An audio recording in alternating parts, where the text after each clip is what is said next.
আগামী জাতীয় সংসদ নির্বাচন নিয়ে প্রধান উপদেষ্টা ডক্টর মোহাম্মদ ইউনূসের বক্তব্যের প্রতিক্রিয়া জানিয়েছে বিএনপি। দলটি মনে করে অন্তর্বর্তী সরকার যেহেতু একটি অনির্বাচিত সরকার, নির্বাচন প্রলম্বিত হলে এখন দেশবিরোধী যে প্রোপাগান্ডা ষড়যন্ত্র চলছে সেটি আরও ডালপালা মেলতে পারে।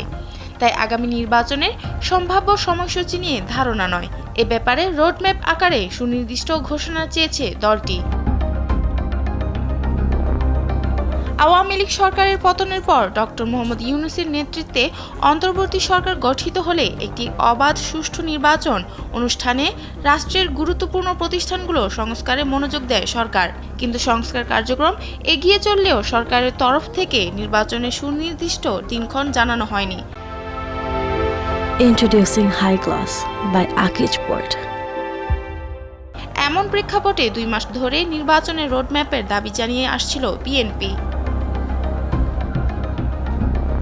সাম্প্রতিক সময় চিন্ময় কৃষ্ণ দাস ব্রহ্মচারী গ্রেপ্তার সহ কয়েকটি ঘটনাকে ঘিরে দেশ ও সরকারকে অস্থিতিশীল করতে দেশি বিদেশি নানা চক্রান্ত ষড়যন্ত্র শুরু হয় বলে অভিযোগ করে বিএনপি। এর পরিপ্রেক্ষিতে বিভিন্ন সভা সমাবেশ আলোচনা সভা থেকে রোডম্যাপের দাবি আরও জোরালো করে বিএনপি নেতারা। বিএনপি তাদের 31 দফায়ও সংস্কারের কথা বলেছে, তাই নির্বাচনমুখী প্রয়োজনীয় সংস্কার শেষে দ্রুত নির্বাচনের ব্যবস্থা করা উচিত। এর অংশ হিসেবে দ্রুত রোডম্যাপ দিলে দেশ পুরোপুরি নির্বাচনী প্রক্রিয়ায় ঢুকে যাবে, এতে করে চলমান অস্থিরতাও কেটে যাবে বলে মনে করছেন তারা। এমন অবস্থায় সংস্কার ও রোডম্যাপ নিয়ে অন্তর্বর্তী সরকারের দায়িত্বশীল 2-1 উপদেষ্টাও বক্তব্য দেন। তথ্য ও সম্প্রচার উপদেষ্টা মোহাম্মদ নাহিদ ইসলাম জানান, প্রয়োজনীয় সব সংস্কার শেষে জাতীয় ঐকমত্যের ভিত্তিতে নির্বাচনের ব্যবস্থা করা হবে।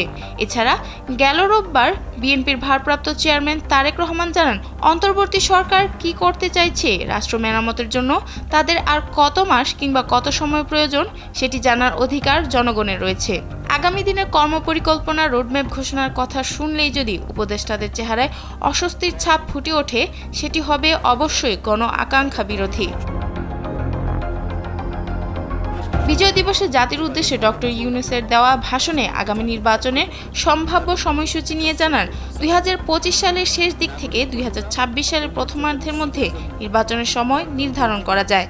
প্রধান উপদেষ্টার এই ভাষণে সুনির্দিষ্টভাবে রোডম্যাপের ঘোষণা না থাকলেও সরকার যে এই সময়ের মধ্যে নির্বাচনের চিন্তা করছে সেটাকে সাধুবাদ জানিয়েছে দলটি। তারা মনে করছেন এর মধ্য দিয়ে রাজনৈতিক দলগুলো নির্বাচনী প্রস্তুতিও নেওয়া শুরু করবে। তবে সুনির্দিষ্ট রোডম্যাপ ঘোষণা হলে সেটা পুরোদমে শুরু হবে। সাদিয়া সিদ্দিকা, কালবেলা।